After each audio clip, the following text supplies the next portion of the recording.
नमस्कार दोस्तों, आज मैं आप लोगों के लिए लेकर आई हूँ एक मेरी ही लिखी हुई कहानी नाव पर झूमता बचपन।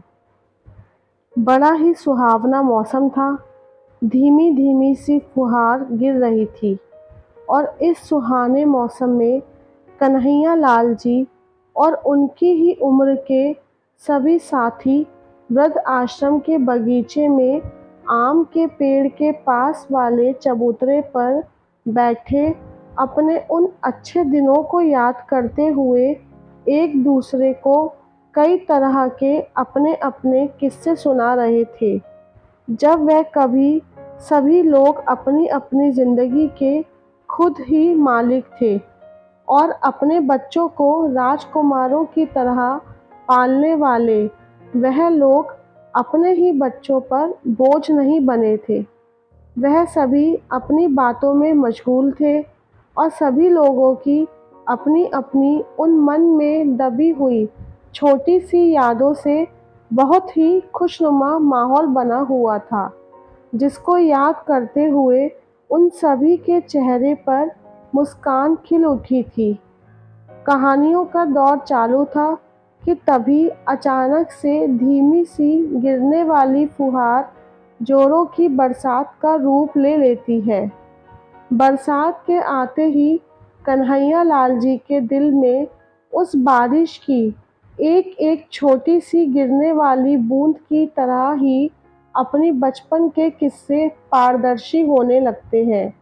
उस जोरों की बरसात को देखते ही वह उन दिनों की याद में पहुंच जाते हैं जब वह अपने पिता से कागज़ की नाव बनवाया करते थे और उस नाव को पाते ही वो अपने आप को किसी धनवान से कम नहीं समझते थे, क्योंकि नाव को चलाने के लिए उनके सभी दोस्त उनके आगे पीछे घूमते और अपने साथ ले जाने की मिन्नतें करते थे।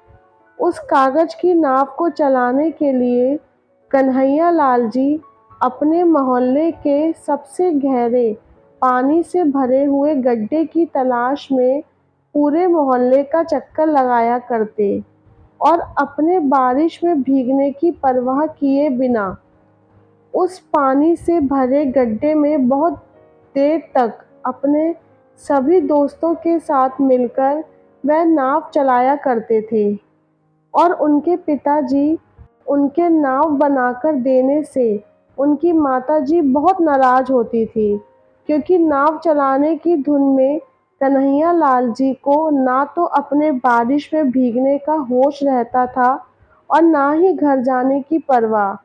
बारिश में भीगने के कारण कन्हैया लाल जी अक्सर बीमार पड़ जाते थे। कन्हैया लाल जी अपने उन पलों को याद करके मन ही मन मुस्कुरा रहे थे कि कैसे वो अपने सभी दोस्तों के साथ नाव को पानी में चलाते-चलाते कितनी ही दूर निकल जाया करते और उन सभी को वापस घर आने का होश तक न आता था। जब वह नाव चलते हुए पानी में अपना दम तोड़ देती थी, तब शायद वह लोग अपने घर वापसी करते थे। कन्हैया लाल जी को ऐसे मुस्कुराते हुए देख उनके दोस्त राम भरोसे जी बोले कि क्या बात है कन्हैया लाल, क्या याद आ गया जो ऐसे ही मन में मुस्कुराए जा रहे हो? राम भरोसे के ऐसे बोलते ही कन्हैया लाल जी अपनी अतीत की सुहानी यादों से बाहर आ जाते हैं और बाहर आते ही कहते हैं कि बस यार, इस बारिश ने एक बार फिर से अपने बचपन की याद दिला दी, जब कभी हम भी किसी के दिल का टुकड़ा हुआ करते थे। जिस हसीन बचपन में हमारे भी कभी नखरे हुआ करते और उन्हें उठाने वाले हमारे माँ-बाप। उसी से जुड़ी वो सुहानी सी याद आ गई, जब ऐसी ही तेज बारिश में पिताजी कागज़ की नाव बनाते और हम उतने ही प्यार और चाव से उसे चलाते थे। राम भरोसे जी भी कन्हैया लाल जी की बात का समर्थन करते हुए बोले कि सही बात है यार, बचपन के दिन भी क्या दिन थे। ना किसी की फ़िक्र, ना किसी की परवाह। ना किसी का डर, बस अपनी ही मस्ती में मस्त रहना, जब जो चाहे करना, कोई कुछ कहने वाला नहीं था। हाँ, बस माँ का गुस्सा कभी-कभी थोड़ा भारी पड़ता था, पर वह भी कुछ देर के लिए। उसके बाद माँ भी अच्छा बेटा कहकर गले लगा लेती, इस वादे के साथ कि अब दोबारा नहीं करना। अपनी बात को आगे बढ़ाते हुए राम भरोसे जी बोले कि वो बचपन की बारिश और कागज की नाव का दौर तो अलग ही निराला होता था। उस नाव को चलाने के लिए हमेशा भगवान से प्रार्थना करते कि आज तो बहुत जोर से बारिश करना भगवान, कि नाव को दौड़ाने में मज़ा ही आ जाए, क्योंकि जितनी तेज बारिश उतना ही तेज पानी का बहाव। इन सभी बातों को सुनकर परमानंद जी ने कहा, जो उन्हीं लोगों के एक और हम साथी थे। परमानंद जी बोले कि इसी बचपन की बरसात और कागज की नाव से जुड़ा एक मेरा भी सुहानी याद से भरा हुआ किस्सा है। उन्होंने सभी को अपनी बात बताते हुए बोला कि हमारे बचपन में हमारे पिताजी के पास ना तो पक्का मकान था और ना ही इतने पैसे थे कि पक्का मकान ले सके। वो तो बेचारे एक मजदूर थे जो किसी की दुकान पर लकड़ी का सामान बनाया करते थे। उन्होंने बताया कि उनके पिताजी एक कारपेंटर थे जो जिंदगी भर लोगों को लकड़ी से बने सामान बनाकर देते रहे, बस कभी भी अपनी ज़िंदगी में एक लकड़ी का भी मकान नहीं बनवा पाए। उनकी सारी कमाई हम सभी भाई-बहनों पर खर्च हो जाया करती थी और बाकी कुछ रिश्तेदारी निभाने में चली जाती थी। अपनी बात को आगे बताते हुए परमानंद जी बोले कि एक बार मैंने ऐसी ही जोरों की बारिश में उनसे कागज़ की नाव बनाने को कहा, पर उस समय हमारे पास कोई भी कागज़ नहीं था, क्योंकि इतनी हैसियत नहीं थी कि अखबार खरीद सकते और स्कूल की कॉपियाँ बड़ी मुश्किल से खरीदी जाती थी, तो उन्हें यूं ही नहीं फाड़ा जा सकता था। और किसी भी दोस्तों ने कागज़ देने से मना कर दिया था, क्योंकि सभी की वही हालत थी जो हमारी, और पैसों की कमी के चलते ही हमारे घर पर खाने-पीने का सामान भी कम ही आता था। अगर आता तो शायद अखबार में बाँध कर मिल जाता, पर ऐसा कुछ नहीं था। इसी वजह से मेरे पास कागज़ की नाव नहीं थी। यह सारी बातें बताते हुए परमानंद जी की आंखों में आंसू आ जाते हैं। वह अपने पिताजी को याद करके रोने लगते हैं कि कैसे उन्होंने उनकी एक ज़िद को पूरा करने के लिए क्या-क्या नहीं किया। उनकी बात को बीच में ही रोककर उनके सभी दोस्त उन्हें सांत्वना देते हैं। थोड़ी देर रुकने के बाद परमानंद जी अपनी आंखों में आए आंसुओं को पोंछकर अपनी अधूरी छोड़ी गई बात को आगे पूरा करते हैं कि कैसे वह कागज की नाव के लिए अपने पिताजी के आगे अड़ गए थे। उन्होंने बताया कि पहले तो उनके पिताजी उन पर नाराज़ हुए और उन्हें बहुत डांट दिया, और उनकी डांट को सुनते ही परमानंद जी बहुत ज़ोर से रोने लगते हैं। उनके पिताजी उन्हें ऐसे ही रोता हुआ छोड़कर बाहर चले जाते हैं और परमानंद जी को रोते-रोते नींद आ जाती है। वह सो जाते हैं। उस दिन ना वह किसी से बात करते हैं, ना ही खाना खाते हैं। उनकी माताजी भी उन्हें मनाने के लिए क्या कुछ नहीं करती, पर वह नहीं मानते और अपनी बात पर अड़े रहते हैं। वह अपने पिताजी को मन में कोसते रहे कि कितने बुरे पिता हैं, उन्हें बस गुस्सा करना ही आता है। बस एक कागज़ की नाव ही तो माँगी थी, कोई सोने का महल तो नहीं माँगा था। इतना कहते हुए उनका गला भर आता है, क्योंकि वह मन ही मन यह सोचने लगते हैं कि कैसे माता-पिता न जाने अपनी औलादों के लिए, उनकी खुशियों के लिए क्या कुछ नहीं करते, और वही औलादें उन माँ-बाप के बूढ़ा होते ही उन्हें इस वृद्ध आश्रम में छोड़ देती हैं। परमानंद जी ने अपनी बात को आगे बढ़ाते हुए बताया कि दूसरे दिन जब वह सोकर उठे तब उनके सिरहाने के पास एक कागज की तो नहीं बल्कि एक लकड़ी की सुंदर सी नाव रखी हुई थी, जो उनके पिताजी ने उनके लिए बनाई थी और उसका मूल्य उन्होंने पूरी रात जाग कर अदा किया और ज़्यादा काम करके चुकाना पड़ा। उसे पाने के लिए उनके मालिक ने उनसे पूरी रात ज़्यादा काम करवाया और उसके बाद उन्हें नाव बनाने के लिए वह लकड़ी का टुकड़ा दिया, जिससे वह परमानंद जी के लिए नाव बना पाए। जब यह बात परमानंद जी को पता चली तब उन्हें अपनी बेफिजूल की ज़िद पर पछतावा होने लगा कि क्यों उन्होंने कागज़ की नाव की ज़िद की। ना वह ज़िद करते, ना उनके पिताजी को ज़्यादा काम करना पड़ता और अपने ही पिताजी को उन्होंने कितना गलत समझा और ना जाने उनके बारे में कितनी ही गलत धारणाएं बना ली थी कि कैसे वो उन्हें रोता हुआ छोड़कर चले गए, जबकि उनके पिता तो उन्हीं की इच्छा पूरी करने के लिए सारी रात जाग कर काम करते रहे। उन्होंने सभी लोगों को बताया कि उस नाव की कीमत कितनी थी उनकी ज़िंदगी में। परमानंद जी उस नाव को पाकर फूले नहीं समा रहे थे, क्योंकि अब उनके पास लकड़ी की सुंदर सी नाव थी। उनके साथ ही के एक और मित्र दयाशंकर जी ने परमानंद जी से पूछा कि अब कहाँ है वो नाव। इस बात को सुनते ही परमानंद जी की आंखें एक बार फिर नम हो गईं। दयाशंकर जी के पूछते ही वह उस याद में पहुंच गए जहां पर उनका अपनी उस प्यारी नाव से हमेशा के लिए नाता छूट गया। वो उस कड़वी याद को याद करके भावुक हो गए। अपनी आंखों में आए आंसू को अपने कुर्ते के स्लीव से पोंछते हुए परमानंद जी ने बताया कि एक दिन उनका पोता उनके कमरे में से उस नाव को उठाकर अपने साथ खेलने के लिए ले गया था। उस नाव को परमानंद जी अपने पलंग के पास वाली टेबल पर ही हमेशा सजा कर रखते थे। खेलने के लिए उस नाव को अपने साथ ले जाते हुए न जाने कैसे उनके पोते को हाथ में चोट लग गई और उसके हाथ में मामूली सा खून बहने लगा और वह ज़ोर-ज़ोर से रोने लगा।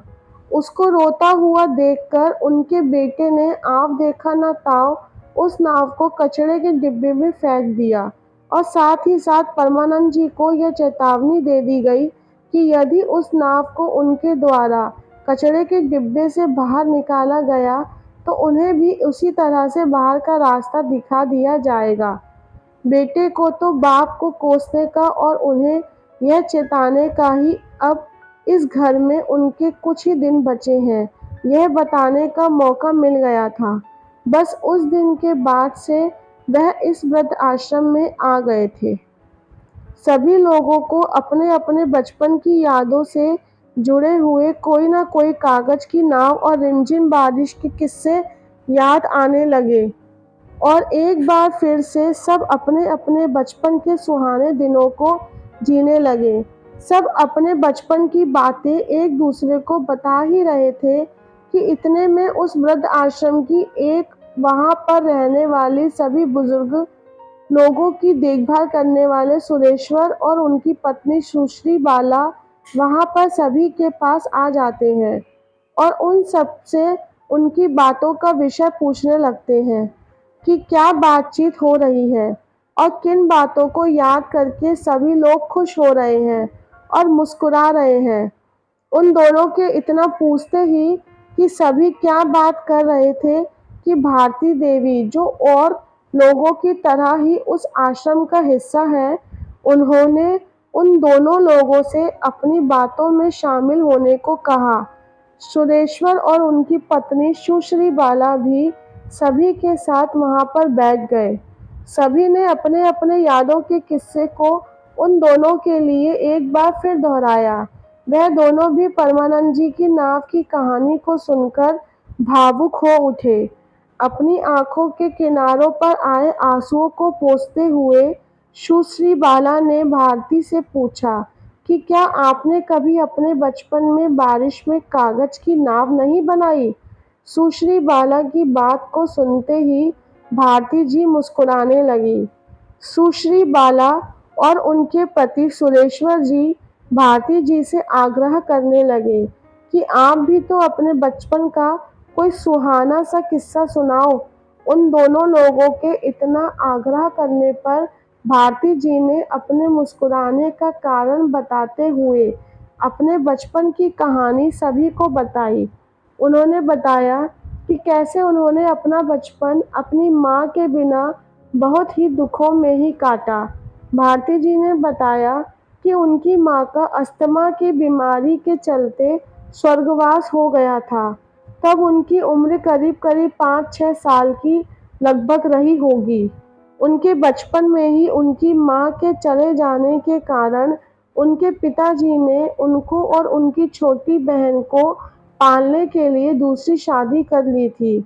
उनकी सौतेली माँ ने शुरू-शुरू में तो उन दोनों बहनों को प्यार किया, पर जैसे ही उनकी खुद की औलाद हुई, तभी से उनकी सारी ममता उनके खुद के बच्चों तक ही सीमित रह गई थी। यह सारी बातें बताते हुए वह बार-बार अपनी साड़ी के पल्लू से अपनी आँखों में आए आँसुओं को पोंछते जा रही थीं। उन्होंने बताया कि उनके पिताजी भी उनकी माँ के मरने के कुछ समय बाद तक तो उन दोनों बहनों को प्यार करते थे, उनका ध्यान रखते थे, पर जैसे ही उनको बेटे हुए तो उनका सारा का सारा प्यार उन बेटों के लिए ही रह गया था। धीरे-धीरे उन दोनों बहनों की किस्मत बद से बदतर होती गई। औरों के घरों की तरह ही उनके घर में भी कागज़ की नाव तो ज़रूर बनती थी और बचपन की बारिश का इंतज़ार भी होता था, क्योंकि उस दौर में तरह-तरह के खूब सारे खिलौने नहीं हुआ करते थे। इसलिए उस उम्र के बच्चे बचपन में कागज़ की नाव और हवाई जहाज़ बनाकर ही खुश हुआ करते थे। पर वो सारे खेल और पिताजी का सारा प्यार और समय उनके सौतेले भाइयों के लिए था। उन्हें और उनकी बहन को मायूसियत भरे तानों के अलावा कुछ नहीं मिला। ना माँ का प्यार और ना दुलार और ना ही बाप का साया। बस रोते-धोते बड़े हो गए और अपनी उम्र से काफ़ी बड़े आदमी के साथ ब्याह दिए गए। दोनों बहनों को एक ही आदमी के साथ ब्याया गया। भारती जी ने बताया कि कैसे उनकी वह शादी नहीं थी, वो तो सौदा किया गया था हम दोनों बहनों का। हमारी शादी के बदले हमारे दोनों भाइयों की लिखाई-पढ़ाई, उनका लालन-पोषण, सभी तरह से उनका ख्याल रखने का सौदा तय किया गया था। और उस शादी के बाद के तो दुःख इतने थे कि उनकी छोटी बहन ने तो उन सब से परेशान होकर कुएं में छलांग लगाकर अपने प्राण दे दिए थे। यह बात बताते हुए उनकी आँखों से थर-थर आँसू बहने लगे। भारती जी जो कुछ देर पहले तक अपनी दबी हुई आवाज़ में रो रही थीं, वह अपने दर्द को और न रोक सकीं। उनके आँसू उनका साथ न दे पाए और वह ज़ोर-ज़ोर से रोने लगीं। उन्हें ऐसे रोता हुआ देख ऐसा लग रहा था कि मानो उस समय उनके ऊपर बीते हुए वो सारे दुःख एक बार फिर से उनके ऊपर महसूस कर रही हैं। भारती जी ने अपनी बात को पूरा करते हुए कहा कि उनकी बहन ने तो खुद को ख़त्म करके अपने सारे दुखों से पीछा छुड़ा लिया था, पर वो ऐसा करने की कभी हिम्मत ही ना कर पाईं। भारती जी ने बताया कि एक बार उनके बचपन में बहुत ज़ोर से बरसात हो रही थी। उनके दोनों छोटे भाई उनके पिताजी के साथ कागज़ की नाव बनाकर पानी से भरे टब में नाव चलाकर खेल रहे थे। उन दोनों को खेलते देख भारती जी की छोटी बहन खुशी ने उन लोगों के साथ खेलने की इच्छा ज़ाहिर की, तो उसे ऐसे करता देख उनके अपने पिताजी ने उनकी बहन को इतना मारा कि वो नन्ही-सी बच्ची खुशी के दिमाग को इतना गहरा सदमा पहुँचा कि वह जब भी बारिश को देखती, तो उसके मुँह से अपने आप ही यह शब्द निकलने लगते कि मुझे माफ़ कर दो पिताजी, अब मैं कभी नाव चलाने के लिए नहीं कहूँगी। उस मार का उस बच्ची के मन पे बहुत बुरा असर हुआ था। सोते जागते रोते समय हर वक्त वह यही बातें बोलती रहती, मुझे माफ़ कर दो पिताजी, अब मैं कभी नाव चलाने के लिए नहीं कहूँगी। इन्हीं सब बातों को याद करके वह बहुत ही भावुक हो गईं और उन्हें रोता हुआ देख सुश्री बाला ने उन्हें गले से लगाकर बहुत प्यार से सांत्वना दी और उन्हें बहुत प्यार किया। उनके मन को शांत करने के लिए सभी ने भारती जी का ध्यान उनके बीते हुए कल से हटाकर आज में लाना चाहा। सभी लोग उनकी बातों को सुनकर और उनके अपने-अपने बचपन को अपने माता-पिता को याद करके भावुक हो गए थे। कुछ समय के लिए उस जगह पर थोड़ी शांति छा गई थी। वहाँ पर इतना सन्नाटा छा गया था कि बारिश की एक-एक छोटी से छोटी बूंदों की आवाज़ को भी आसानी से सुना जा सकता था। सभी को उदास देखकर वहीं पर काम करने वाले एक नौकर, जिसका नाम नरेश था, उसने बहुत सारी कागज की नाव बनाकर वहाँ पर मौजूद सभी लोगों के हाथों में थमा दी और बारिश के कारण बगीचे में बने पानी के गड्ढे की तरफ इशारा करते हुए सभी को एक बार फिर से अपने-अपने बचपन को जीने के लिए कहा। नरेश के द्वारा दी गई नाव को पाकर सभी एक बार फिर से बच्चे बन गए थे। भारती जी ने तो अपनी पूरी ज़िंदगी में पहली बार वो कागज़ की नाव चलाई थी, जिसको चलाते ही उनके दिल के किसी कोने में छिपे उस नाजुक से बच्चे को खुशियों का खजाना मिल गया था। परमानंद जी, कन्हैया लाल जी, राम भरोसे, दयाशंकर, भारती देवी और वहाँ पर मौजूद जितने भी लोग थे, वह आज सभी बातों को भूलकर बच्चों की तरह पानी के गड्ढे में अपनी-अपनी कागज़ की नाव चला रहे थे और इसी बात का इंतज़ार कर रहे थे कि किसकी नाव पहले डूबती है। उस बारिश की बूंदों के साथ सभी लोग अपना-अपना दर्द भूल गए थे और सभी एक-दूसरे के साथ बचपन के साथियों की तरह खुश हो रहे थे। सब एक-दूसरे के साथ आज हँस रहे थे। आज की कहानी बस इतनी ही। आपको ये कहानी कैसी लगी? प्लीज़ कमेंट बॉक्स में कमेंट करके मुझे ज़रूर बताएं। धन्यवाद।